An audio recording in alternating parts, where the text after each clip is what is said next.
The wind never asked for permission before it screamed across the frozen land. It just came, tearing through the white silence like something alive, something angry.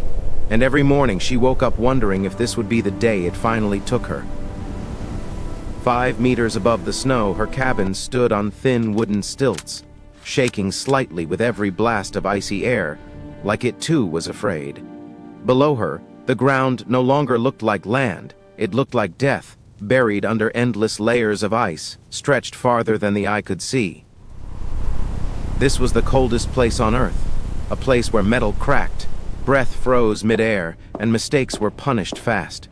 She lived here alone now, not because she wanted to prove something to the world, God, they're getting closer. but because leaving meant abandoning the last Please piece help of her me. life that still felt real. Her husband had built this cabin with his own hands years ago, raising it above the snow so the storms wouldn't swallow it whole. When he died, the silence moved in with her, filling every corner, every night, every thought. People told her to leave, told her no one survives alone out here, especially not a woman, especially not a widow. But she stayed, because this place remembered him, and because starting over somewhere warm felt colder than staying where the pain at least made sense. Winter in this land isn't a season, it's a sentence. The sun barely rises, and when it does, it hangs low and pale, like it doesn't belong here either. Inside the cabin, she rationed everything: food, firewood, even hope. Each log burned was a calculation, each meal a reminder that running out was not an option. At night, the cold pressed against the walls like it was trying to get inside, whispering through the cracks, testing her resolve.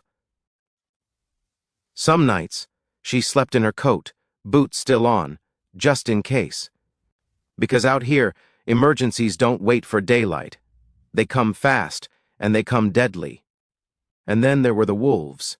At first, they were just distant shapes on the horizon, dark shadows moving against the white, watching.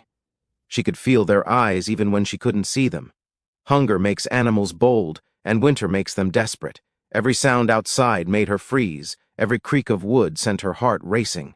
She wasn't afraid of dying in her sleep, she was afraid of knowing they were there and not being able to do anything about it.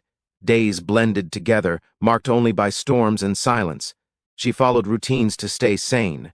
Wake up, check the stove, melt snow for water, scan the horizon through the small window. Routine was survival, routine kept fear from taking over, but fear always waited its turn. One evening, as the sky turned a heavy gray and the wind began to howl louder than usual, she heard it clearly for the first time, a long, low howl, close. Too close. It wasn't one wolf, it was many. Her hands trembled as she loaded her rifle, not because she wanted to use it, but because she knew she might have to. The cabin light glowed softly against the storm, a beacon in the darkness, and she realized too late that it also made her visible, a signal. The wolves circled below, their shapes appearing and disappearing through the snow, eyes catching the light, reflecting back like sparks. Her heart pounded so hard she thought it would give her away. She stayed still, listening, counting breaths, reminding herself that panic kills faster than cold. Hours passed like years. The wolves tested the space beneath the cabin, pacing, sniffing, waiting. They knew patience. She didn't fire. A single shot would scare them, but it would also announce weakness and waste precious ammunition. Instead, she waited, gripping the rifle until her fingers went numb, whispering words she hadn't spoken in years. Not prayers exactly, just memories, just promises to herself that she would see another morning. When the howls finally faded into the storm, she sank to the floor, exhausted, shaken, but alive. That night, she didn't sleep. She watched the window until dawn, until the pale light returned and the land looked empty again, like nothing had happened.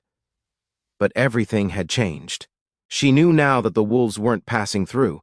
They were learning, and learning predators are the most dangerous kind.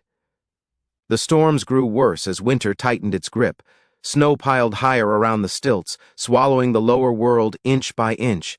Each day she cleared ice from the supports, knowing that if they failed, the cabin would collapse, and there would be no second chance. Her body ached constantly, fingers cracked and bleeding, breath burning her lungs. Pain became normal. Silence became loud. Sometimes she spoke out loud just to hear a human voice, even if it was her own. She talked to the walls, to the stove, to the memory of her husband, telling him what the weather was like, what she saw that day, pretending he could hear her. Loneliness isn't loud like fear. It's quiet, slow, and heavy. It settles in and makes you question things you thought you cut you about yourself.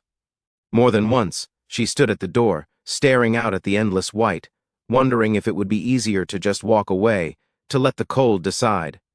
But then she would remember why she stayed, and she would close the door. One night the storm hit without warning. Winds so strong they shook the cabin violently, snow blinding, air screaming. The temperature dropped faster than she'd ever seen. The stove struggled to keep up, the fire weakening. She added wood, then more, but the cold pushed back harder. And then she heard it again. Not howls this time. Scraping. Wood against claw. The wolves had returned, and they weren't afraid anymore. They moved beneath the cabin, jumping, testing the stilts, sensing her above them. Panic surged, sharp and sudden. She grabbed the rifle and fired a warning shot into the snow. The sound cracked through the storm like thunder. For a moment, everything stopped. Then the howls came, louder, closer, angry. She realized the truth in that moment. This wasn't about territory. This was about survival, theirs and hers. And only one side could win. She forced herself to breathe, to think. Fear makes bad decisions. She turned off the cabin light, plunging herself into darkness, removing the signal that gave her away. She stayed silent, motionless, listening as the wolves circled, confused, frustrated. Minutes stretched endlessly. Slowly, one by one, the sounds faded. They hadn't given up, but they had backed off. For now. When the storm finally passed, she stepped outside for the first time in days. The world looked different. Tracks everywhere. Proof that she had not imagined any of it. Proof that she was still standing. Still Ali. Still refusing to disappear. Weeks passed. Supplies ran low. Her body grew thinner, movements slower. But something inside her had changed. Fear no longer owned her. Respect did. Respect for the cold, for the wolves, for the fragile line between life and death.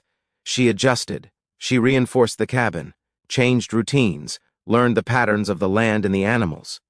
Survival became less about fighting and more about understanding. And slowly, the wolves stopped coming so close. The storms still raged. The cold still bit. But she endured. Not because she was fearless, but because she was stubborn. Because she remembered love. Because giving up would mean everything she had lived for meant nothing. When spring finally hinted at its arrival, barely noticeable, just a slight softening of the air, she stood on her porch and looked out across the frozen land.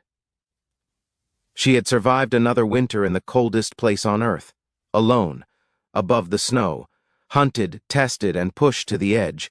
She didn't smile. She didn't celebrate. She simply breathed. Because survival isn't about winning. It's about staying. And in a world that tried every day to erase her, she chose to remain. If this story moved you, if it made you feel the cold, the fear, the strength it takes to survive when no one is coming to save you, stay with us. Stories like this remind us what humans are capable of when everything else is stripped away. And there's more you haven't heard yet.